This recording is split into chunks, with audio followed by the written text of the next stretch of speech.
Herman Cain recently passed away from COVID, complications from COVID.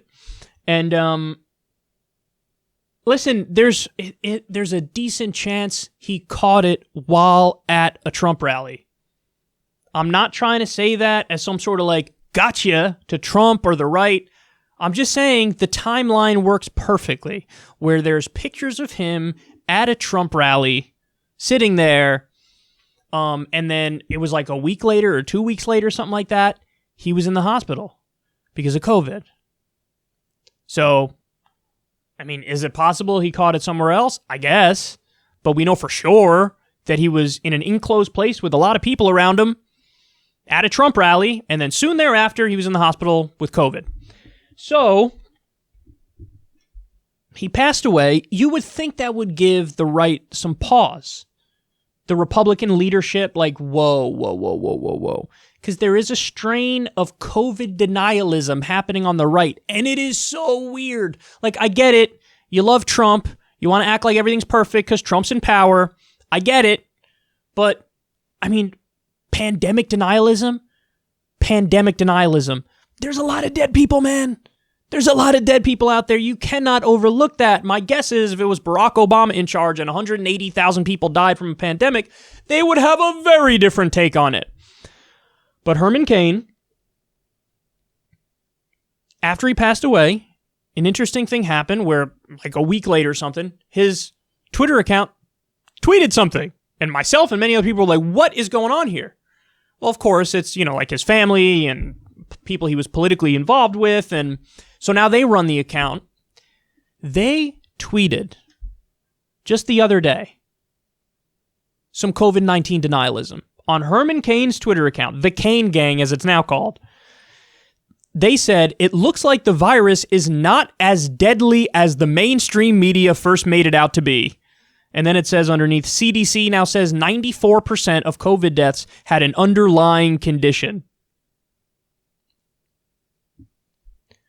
Okay, he died from COVID-19. And his Twitter account is now saying it's not as deadly as the mainstream media made it out to be. I'm seriously amazed that they think their interpretation of this fact is so bizarre. Because, listen, I suck at math, so I'm not even going to bother to try to do it in my head here. But over 180,000 people are dead. What is 6% of 180,000 people? And by the way, just so you know, that's the official number. I'm sure the real number is higher, because it always is the case with pandemics, where whatever the official number is, there's many more for the real number. And there were studies that, I forget what the exact number was, but like 20% more than the normal amount of deaths that we would have in the time frame of COVID. So you could probably add that to the COVID death rate. They just didn't know that it was COVID and they died from COVID. But like 6% of 180,000, that is, whatever that number is, that's people who had no underlying condition who got COVID and died. That's still pretty deadly. And beyond that, what does it even mean? Underlying condition. What does that even mean? I don't know if you know this, but people have all sorts of medical conditions, whether it's high blood pressure, high cholesterol, diabetes, some sort of chronic illness. I mean, almost everybody has something, right? A very large number of people have something underlying. Now, it could be varying degrees of seriousness, but if you're telling me that, hey, 94% of COVID deaths, people had underlying condition, whether it's that stuff or they're old, for example, I say there's still 180,000 people dead. Those people count. They count. If you have some sort of minor, condition and you get a cold, it ain't going to kill you.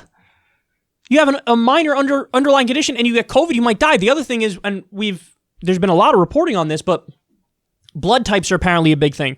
COVID affects people with certain blood types way worse than it affects people with other blood types. So there's a lot going on with this illness that we don't know.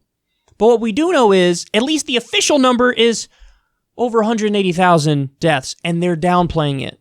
Imagine 180,000 people died from a terror attack. What would their reaction be in that scenario?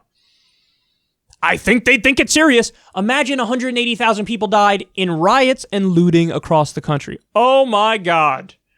We'd be in an authoritarian police state immediately. But 180,000 from a pandemic, and you really have this strain of COVID denialism, which is so bizarre. By the way, he went on to also say, they tweeted this from his Twitter account, the summer second wave really hasn't come close to the original spike, and it isn't showing signs it will.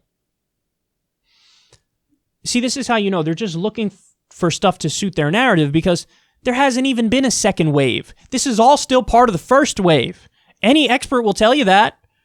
Trying to make it sound like this is a second wave. This isn't a second wave. It never went away.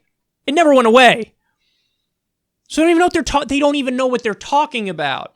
And of course they're gonna, misinterpret and misrepresent findings on this to try to paint the rosiest picture possible, even though Herman Cain himself died from COVID. Now, did he have some sort of underlying condition? Maybe, maybe not. I don't know. But it killed him. And that matters. I disagree massively with Herman Cain politically. Did I want to see him die in a pandemic? No. I don't want to see anybody die in a pandemic. These people are amazing.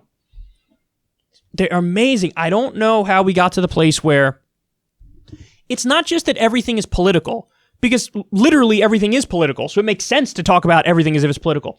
But everything is partisan, which to me is the most insufferable, unbearable state of affairs ever. Because people cannot help themselves. They have to put on their partisan goggles when they analyze anything. And it makes them look childish. It makes them look silly. It makes them look dumb, to the point where they could lack so much self-awareness that you're tweeting from a guy's account who died of COVID that maybe COVID isn't as deadly as the mainstream media is saying.